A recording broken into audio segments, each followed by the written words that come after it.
Vista family, friends, and followers. This is Pastor D joining you and wherever you are tonight in our virtual sanctuary for another Wednesday night experience of Power for Life. Listen, right now, I want you to like, share, comment on this live stream and this live feed because we want as many people as possible to join in with us tonight and view a special experience for our Power for Life tonight. We are in the midst of African American History Month and celebrating that at Bella Vista.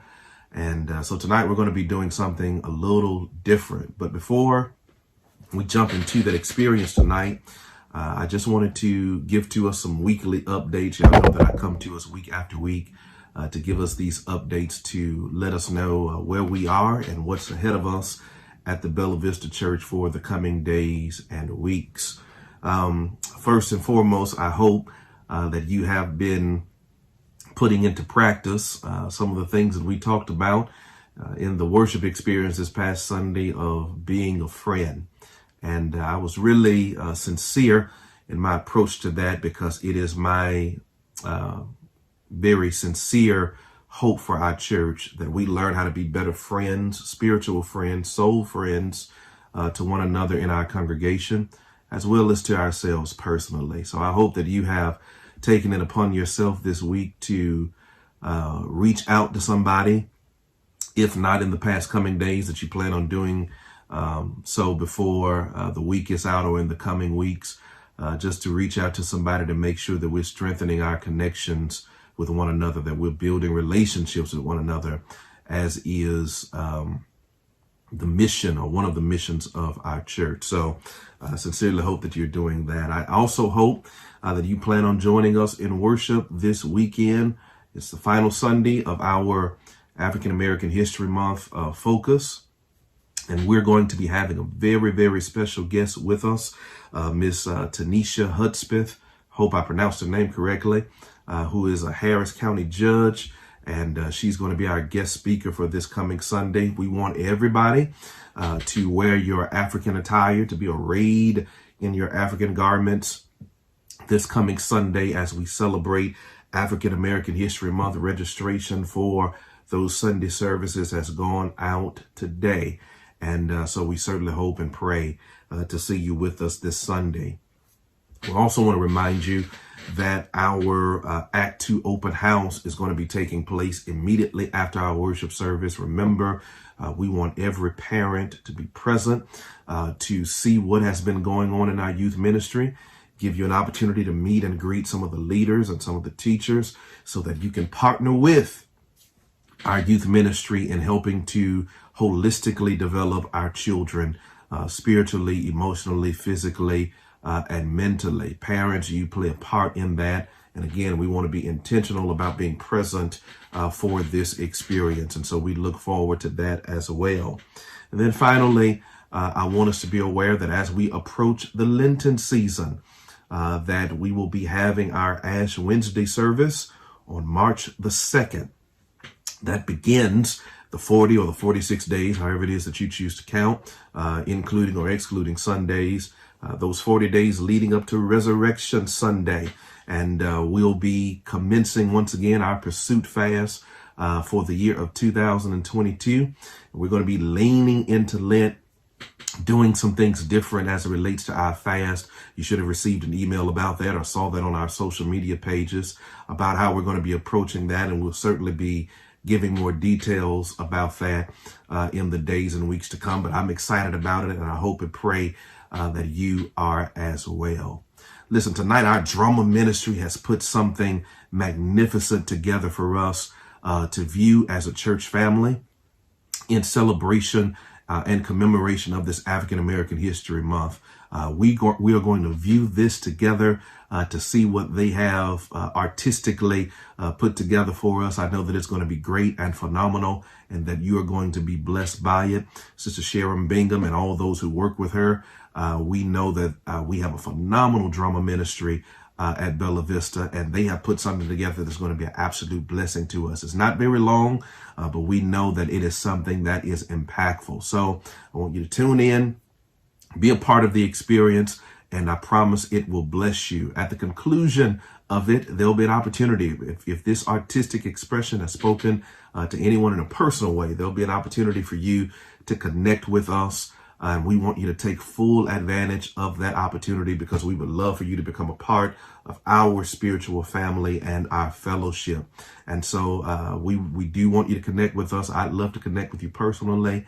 And we just look forward to all that God is going to do in and through this experience. So let's get into it now as our drama ministry prepares to bless us and we participate in this Power for Life experience tonight. I love you. God bless you. We'll see you soon. Peace.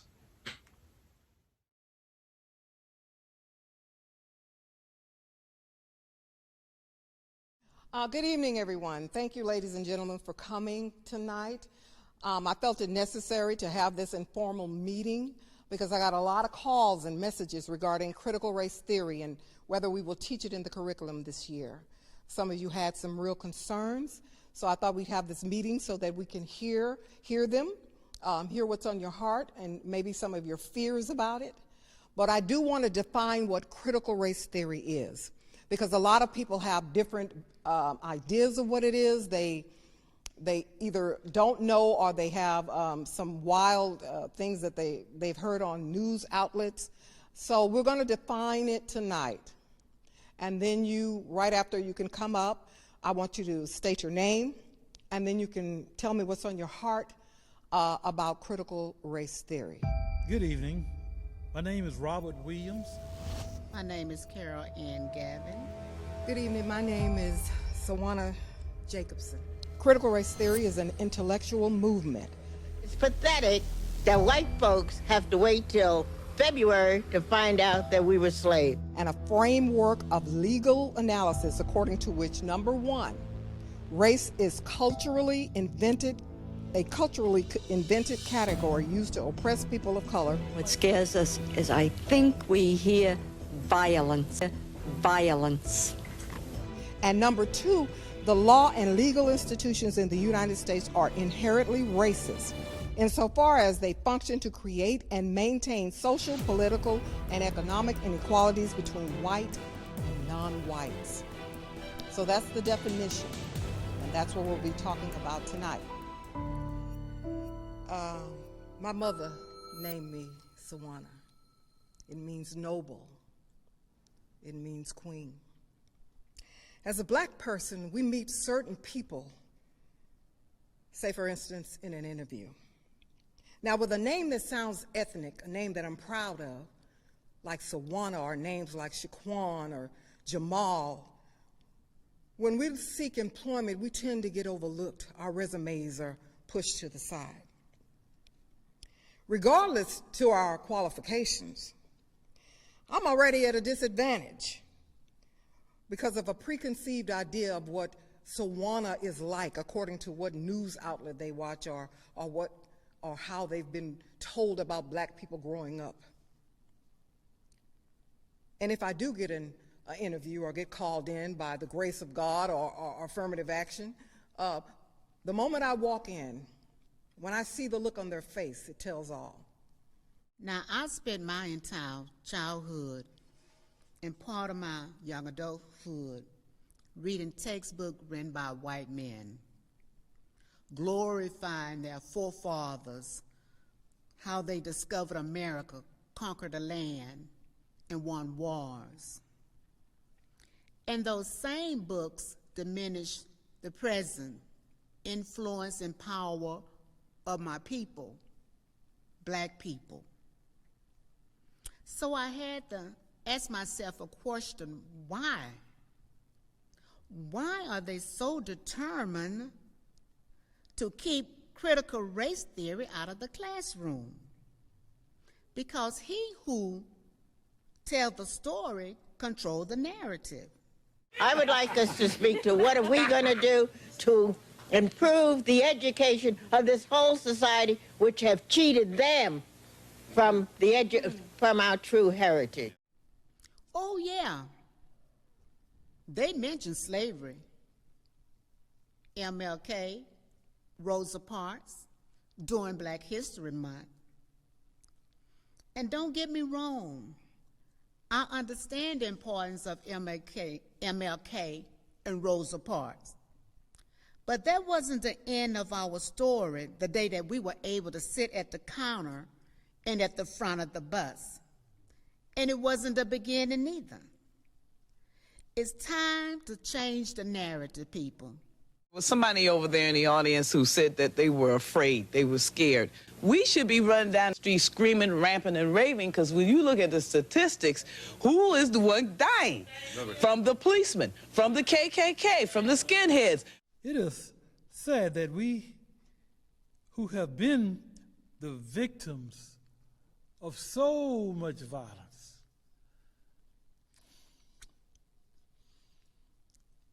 and when I say the victims of violence, I don't mean 300 years, 400 years of slavery. I'm talking about things everybody in this room can relate to. They look at me like I'm a serial killer, trying to pass myself off as a regular person. I know right then, just by that look, by that smile on the face that never quite reaches the eyes, I know that I'm not going to be treated fairly, and this is not going to go well for me. And the sad thing is, some people, they go in knowing this is what they're going to do. This is why we need CRT. This is the agenda to keep us out of positions in power. It's time to look at what being Black in America really means, the whole truth. You see, the system in place to keep us in our place. So those walls, they need to come down. The secret sins of your fathers need to be revealed, not to hurt your children, but to heal our children. Isn't it funny how we are encouraged to remember the Holocaust and the atrocity of it? How we memorialize and remember 9/11 and those who lost their lives? Both are important. But isn't it funny how when we want to remember 300 years of slavery and oppression, we are told to stop talking about it. Just let it go. I can't let it go. For instance, let's throw out some names right now. Trayvon Martin. Probably not a soul in this place tonight that doesn't know who that is. Young man shot, killed on his way home. Sandra Bland, found dead in the custody of the police office. 12-year-old Tamir Rice. 12 years old. I have a grandson, 10. I can only imagine if something like that had happened to him. You know, I try to keep an even keel, but when you start thinking about people that can't protect themselves being caught up as a victim of violence, and to have somebody stand up and say they feel like that if we bring CRT in, it's going to ensure violence toward a certain race, you have to say something. There are some who it's so indoctrinated into their bodies and crushed into their bones, they don't even know they're doing it. It's like blinking. And for those people, CRT could help. Critical race theory can enlighten them. And by the grace of God, maybe they can change. Philando Castile.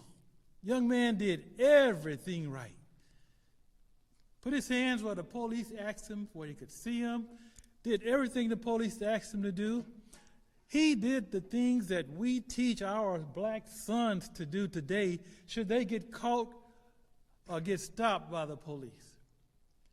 And yet, he's not here today. His mother is mourning a son for no fault of his own. You know, I don't know much about who wrote what book or why they wrote these books, but what I do know, we got to think about the human element side of it.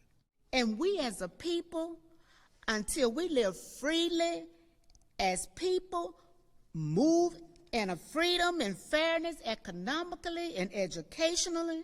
George Floyd. Now, if you didn't know any of the other names I called out, you should know George Floyd unless you've been living under a rock. Murdered in the street by the police while he was calling his mother's name. But can you imagine that? Can you imagine the people standing around watching this man die? Until the prisons are not filled with black people serving sentences and time that others get a tap on the wrist for? Breonna Taylor could have been anybody's daughter in here tonight. Breonna Taylor didn't do anything wrong. She was minding her own business. People come in, shot and killed her while she slept in her own bed. And it's probably hundreds of others, some we don't even know about yet, that's been shot dead at the hands of the police. Until we are respected in America and not judged by the amount of melanin in our skin. Until we can live while black without getting shot for it. And now, whites say they fear violence from us? We don't have a history of killing white people. White people have a history of killing us. And what do you fear? Is it a deep guilt thing that white people suffer from? Are you afraid that if we ever get into power that we will do to you and your fathers what you people have done to us? I think you are judging us by the state of your own heart. And that is not necessarily in the mind of black people. And that's why I feel we have to have it in our schools. James Baldwin says, not everything that we face can be changed, but nothing can be changed if we don't face it. And even then, we shall never forget, lest we repeat. Thank you. Thank you. Thank you very much. Last summer, the killings of George Floyd, Breonna Taylor, and Ahmaud Arbery catalyzed an unprecedented worldwide mobilization, activating tens of millions of Americans of all races to demand institutional accountability and reform. As these images spread across the world, the right scrambled for a way to snuff out this transformative energy. And they think they found it by orchestrating a repressive censorship campaign. In Arizona, Idaho, Texas, Georgia, we are seeing school boards attempting to rewrite curriculums, teachers getting fired for educating their students about racial disparities, and potentially an entire generation being fed lies about American history. Make no mistake. What we are seeing now is a calculated backlash to last year's summer of racial reckoning. The right is going to try to convince you that we need to ban critical race theory, intersectionality, structural racism, implicit bias, diversity training, and the 1619 Project. But understand that this organized, well-funded, and coordinated campaign isn't an honest debate about these ideas. Most couldn't even define what these ideas are. And that's the point. They want to scare and silence our society back to colorblind submission, where George Floyd and Black people's killability is just a natural, everyday feature of American life, unproblematic, unchangeable, and disconnected from the history of anti-Black racism.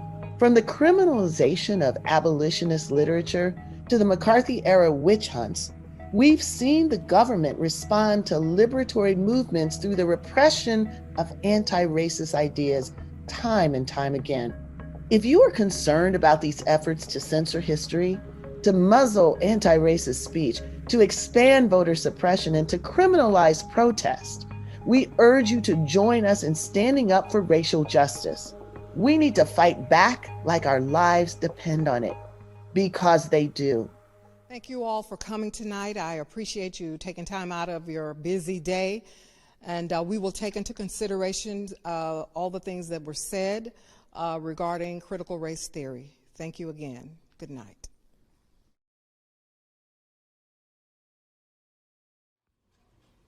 Thanks for being a part of our African American History celebration. We started the month with Isaiah Willis' robust introduction of our theme, Hide Our History? Nah.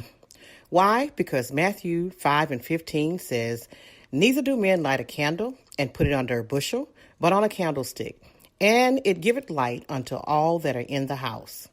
The artwork you're viewing is a commissioned piece by Haley Williams. It encapsulates why we can't hide our history. We have far too much to be proud of. We were stolen from our homeland, but we never lost our will to be free. We're not ashamed of the obstacles we faced to get where we are today. We are overcomers. Just as any other victors, we too proclaim our victory over harsh realities of enslavement, segregation, and discrimination. If they won't tell our story, we sure will. How can we keep quiet when our church sits in historic Independent Heights, the first city founded by African Americans after emancipation? Even when politicians fail us and use words like critical race theory to deny our past, we will not fail ourselves. We will tell our stories of those who perished and of those who persevered so that we can enjoy the freedoms we have today. They tried to bury us, but they didn't know we were seeds. In the midst of perilous times and great uncertainty, in the words of Maya Angelou, still we rise. We speak truth to power, because truth is truth, even if no one tells it. And a lie is a lie, even if it's required reading. We hope that you enjoyed tonight's presentation and continue to shine a light on African American history, which is American history.